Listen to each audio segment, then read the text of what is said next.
friends, welcome to Vidhi Samayal.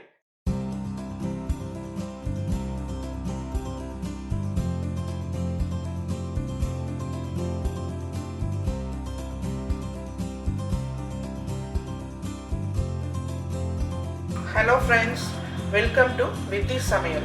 இன்னைக்கு நான் பண்ண போற ரெசிபி மட்டன் பிரியாணி. மட்டன் வேகிறதுக்கு டைம் எடுக்கும். அதனால நான் ஃபர்ஸ்ட் மட்டனை தனியா வேக வச்சு எடுத்துக்க போறேன். ஸோ மட்டனை தனியாக வேக வைக்கிறதுக்கு நான் இன்னைக்கு ஒரு 3/4 கிலோ மட்டன் எடுத்திருக்கேன். இதுக்கு ஒரு 1/4 டீஸ்பூன் மஞ்சள்தூள் போட்டுக்கிறேன். பிரியாணிக்கு மொத்தமாக ஒரு 2 இருந்து 2.5 ஸ்பூன் ஜிஞ்சர் கார்லிக் பேஸ்ட் எடுத்து வச்சுருக்கேன். அதில் ஒரு ஸ்பூனை இப்போ நான் சேர்த்துக்கிறேன். வேகிறதுக்கு தேவையான தண்ணி. இப்போது இதில் நான் ஒரு 8 விசில் விட்டுருக்கேன். ஒரு 3/4 பதம் வேக வச்சு எடுத்துக்கிட்டா போதும், ஃபுல்லாக வேக வைக்க வேண்டாம். 3/4 பதம் வெந்திருக்கு இது. இப்போது நான் குக்கரில் ஒரு டேபிள் ஸ்பூன் நெய்யும் ஒரு 2 டேபிள் ஸ்பூன் எண்ணெயும் ஊற்றி வச்சுருக்கேன். எண்ணெய் கொஞ்சம் காஞ்சிருச்சு. இப்போது இங்கே எடுத்து வச்சுருக்கிறேன் இந்த மசாலா எல்லாத்தையும் நான் அதில் சேர்த்துக்கிறேன்.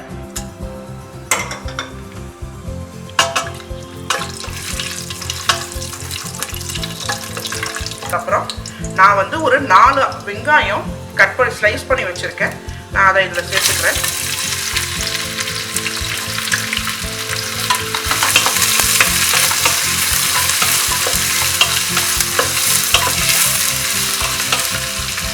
வெங்காயம் நல்லா ப்ரௌன் ஆகிற வரைக்கும் வதக்கிக்கோங்க. கொஞ்சம் டைம் எடுக்கும், பட் நல்லா வெங்காயம் ப்ரௌன் ஆகினா தான் பிரியாணி நல்லா டேஸ்ட்டாக இருக்கும்.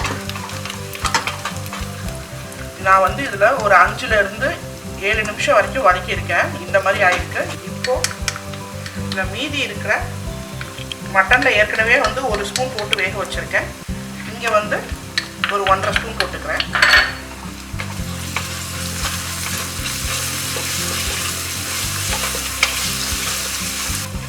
நான் இப்போ இங்கே ஒரு 3 பச்சை மிளகா கீறி வச்சுருக்கேன். நான் அதையும் சேர்த்துக்கிறேன். இஞ்சி பூண்டு நல்லா வதக்கிடுச்சு.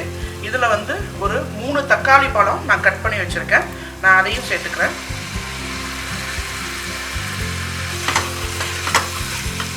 நான் இந்த ஸ்டேஜில் 1.5 ஸ்பூன் உப்பு போட்டுக்கிறேன்.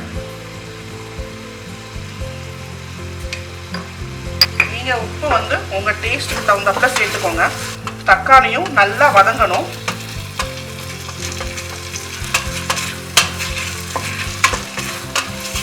இப்போ தக்காளி நல்லா வதங்கிருச்சு. நான் ஒரு 2 ஸ்பூன் சில்லி பவுடர் வச்சுருக்கேன், ரெட் சில்லி பவுடர். நான் அதை இதில் ஆட் பண்ணிக்கிறேன்.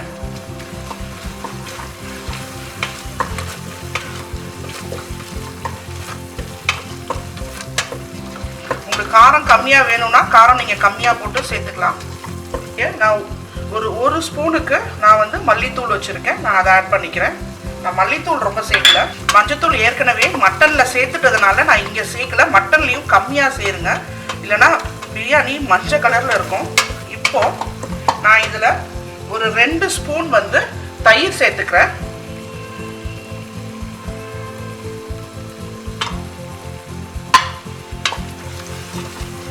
தயிர் போட்டு ஒரு 2 நிமிஷம் வதக்கிட்டு நான் இங்கே புதினா கட் பண்ணி வச்சுருக்கேன். அதை கொஞ்சம் சேர்த்துக்கிறேன். கொத்தமல்லியும் கொஞ்சம் சேர்த்துக்கிறேன்.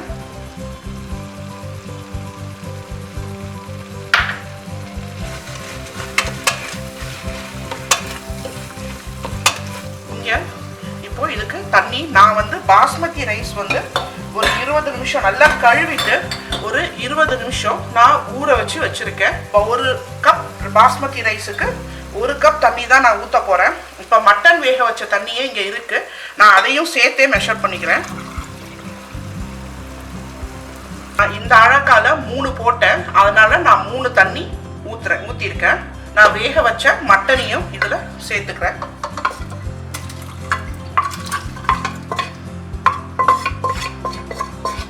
நான் இப்போவே இதில் அரிசியையும் சேர்த்துக்கிறேன். நீங்கள் பாஸ்மதி ரைஸ் கழுவி ஊற வச்ச தண்ணியை கூட வேஸ்ட் பண்ணாமல் இதுலேயே சேர்த்துருங்க. அதனால் கொஞ்சமாக ஊற்றி ஊற வைங்க. இப்போ இதை நான் மூடி நான் ஒரு விசில் விட்டு 5 நிமிஷம் சிம்ல வைக்க போறேன். நீங்க பாஸ்மதி ரைஸ் தவிர சீரக சம்பா கூட இதுல சேர்த்துக்கலாம். அதுக்கும் மெஷர்மெண்ட் இதே மெஷர்மெண்ட் தான்.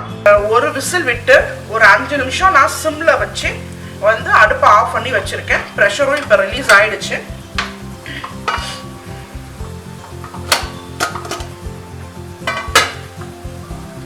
ரொம்ப நல்லா வந்திருக்கு பாருங்க. கரெக்டா இருக்கு, தண்ணியும் கரெக்டா இருக்கு, மட்டனும் வந்து பாருங்க நல்லா வெந்திருக்கு. பிரியாணி டெக்ஸ்சரும் ரொம்ப நல்லா வந்திருக்கு. அடுத்த வீடியோவில் இன்னொரு வேற ரெசிபியோட நான் மீட் பண்றேன். இந்த வீடியோ உங்களுக்கு பிடிச்சிருந்ததுன்னா லைக் பண்ணுங்க, ஷேர் பண்ணுங்க, கமெண்ட் பண்ணுங்க, சப்ஸ்கிரைப் பண்ணுங்க, பக்கத்தில் இருக்கிற பெல் ஐக்கானை